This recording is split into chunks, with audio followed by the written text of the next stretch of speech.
Huwag ang mga pulis Problem na lang tayo. Basta peaceful lang po tayo. Patungo sa ng US Embassy ang mga nagpoprotesta pero hinarang sila ng hanay ng mga pulis sa bahagi ng Calao Road sa Maynila Sabado ng umaga. Sa halip na tumigil, nagdiridiretso sa pagmamarcha ang grupo hanggang sa magkatulakan ang dalawang panig. Parehong natumba ang ilan sa mga pulis at mga nagpoprotesta. Isang pulis na babae ang nasaktan sa insidente. Bahagyang natigil ang tensyon nang mag-usap ang dalawang panig. Pero sa gitna ng negosasyon, muling tumaas ang boses ng mga ralyista sa mga pulis.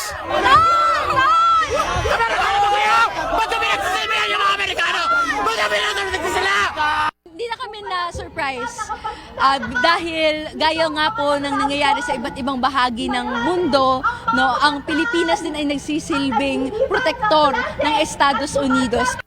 Giit ng pulisya, hindi rally zone ang US Embassy at mga pangunahing lansangan sa Maynila. Nakunan din naman ang ating mga kaibigan mamamahayag yan kung sino ang nag-umpisa. Patuloy nating nirerespeto po ang karapatan ng bawat isa, pero patuloy po nating pinapaalala sa kanila na ang karapatan po at kalayaan ay laging may kaakibat na responsibilidad.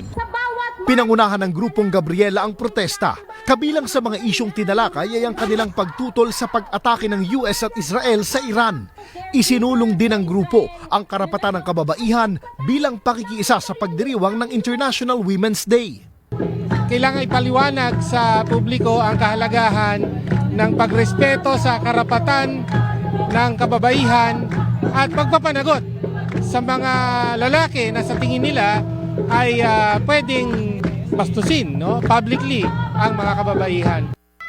Dahil hindi nakarating sa harap ng US Embassy, sa gitna na lamang ng Calao Road ipinagpatuloy ng grupo ang programa. Sa pagtatapos ng kilos protesta, sinunog nila ang mga larawan ni US President Donald Trump, Israeli Prime Minister Benjamin Netanyahu at Pangulong Ferdinand Marcos Jr. na itinuturing nilang kalaban ng kapayapaan. Jesse Cruzat, ABS-CBN News.